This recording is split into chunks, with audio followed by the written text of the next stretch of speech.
Why is a professional photographer for your wedding an absolute must? If you're thinking about DIYing your photos, hold on a sec, and I'll break down a few reasons why. I'm updating my wedding wire portfolio right now. It's Carolina's Photography, photo17.com, the online home of Carolina's Photography. But at Wedding Wire right now, they've got this great blog section. I thought I would just comb through a few of these and go over them because there's so much good information in here.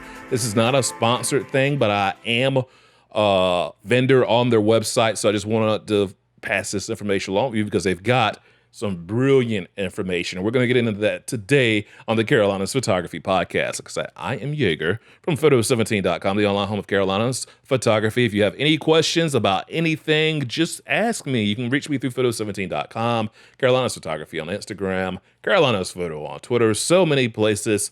Subscribe if you're listening here on the audio podcast, if you like what you hear, using Apple Podcasts, Spotify, whatever your favorite podcast catcher of choice is. And this is a quick, super short podcast. I never hardly go over 10 minutes except for once. I'm going to break this thing down for you. Why you really want to go with someone who's more of a seasoned wedding photographer instead of somebody who, we all got to start somewhere. I absolutely had to start somewhere. That's not exactly what I'm talking about, though. What I'm saying about DIY is breaking out the phone and somebody who may or may not have a camera that they might pick up 5 times a year. I'm going to say you're going to want somebody who understands lenses and things like that because the 85 millimeter and higher can be gorgeous on you, and the wide angle lenses can give a much different feel. You're going to want that kind of thing. It's going to play a part in your wedding photography. And as this list here on weddingwire.com says, the photographer is going to make you look great in photos. Hopefully that's the first no-brainer that you're going to see by getting somebody more experienced with doing wedding photography. And they're going to make sure that your photos look amazing when they go through and edit. People think edit's a bad thing, like you're taking stuff out. No, how cameras shoot images does not make it ready right out the camera to be displayed in a gorgeous frame. The edits might just be as simple as you're bringing in the colors and the lights and shadows. The photo's fine. You have to have good photography from the start, but you're going to make it pop way more with more vibrant colors and hopefully a little bit more detail and focus. Maybe the photographer can get in the edit and put the light right in your eyes, make your eyes, your iris, literally your iris, pop a little bit more in the photo while dimming the rest of the image. That's what you're going to get when you're dealing with a wedding photographer or photographer, most photographers in general. We're, of course, sticking to weddings today because that's the whole point of this episode.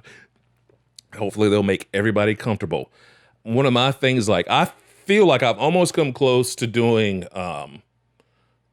or just going to a comedy improv night just to get comfortable talking in front of people. I've never done that. I thought about doing it, and it's not terrible advice because you're going to be seen. So hopefully you've got the personality to vibe and come in with everybody.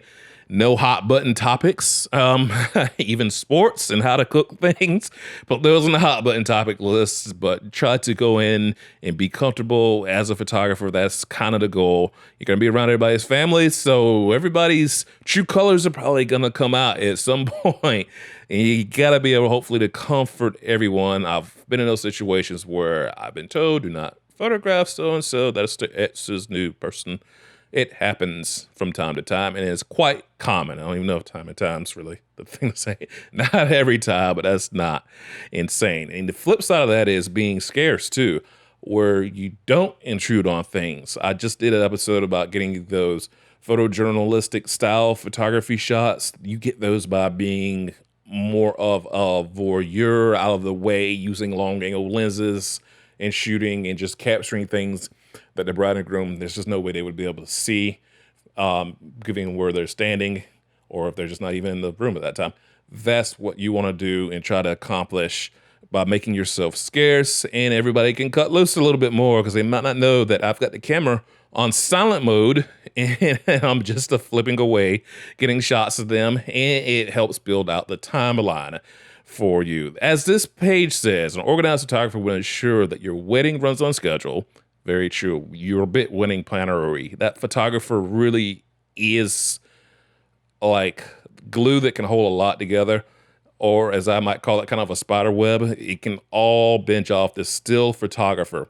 The wedding videographer, I don't feel, after doing both, I don't feel like they are quite that center glue pulling things together quite like the photographer is. However, that depends on the wedding videographer, that depends on the couple, that depends on the relationship. There's a billion variables in that right there. Generally, for me and what I've observed with other people, that photographer is your central nucleus that can branch off from bride, groom, families, the caterers, the venue, anything else that's a vendor or anyone else that's a vendor. I mean, that photographer is going to be central to that, and they can really, and the wedding planner, bless them. I love you all wedding planners.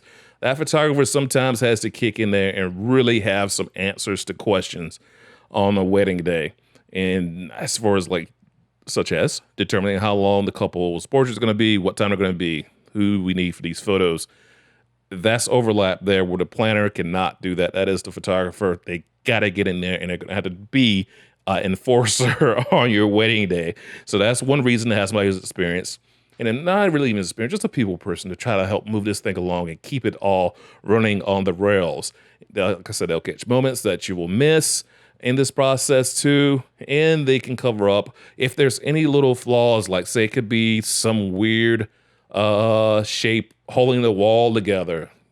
Photoshop that bad boy out. They'll know how to do that, making sure that everything looks great and hopefully can put a nice album together. People think albums, it's not just a printed album. It can just be the arrangement of photos on your website to help tell your story before you can go and pick your pictures out for prints later on, or you can send people to their site and let them all see, all your site visitors see how the day unfolded.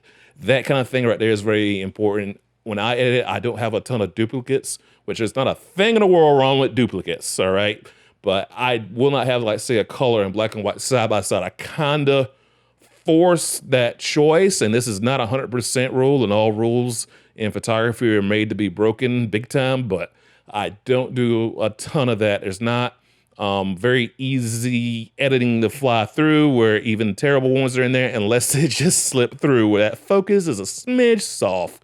Sometimes might get through. So that will all get cleaned up for the most part when you go and get somebody who is more of a professional wedding photographer. And that's it. That's the podcast. We are almost at 10 minutes there. I'm going to shut it down. Be quiet. Until next week, I'll talk to you. I've updated weddingwire.com, so check that out. Carolina Photography is on there. Again, I am Yeager. Thank you for listening. Holler at me. If you have any questions looking for a photographer, let me know. Come on, please. I'm right here. I'll talk to you next week.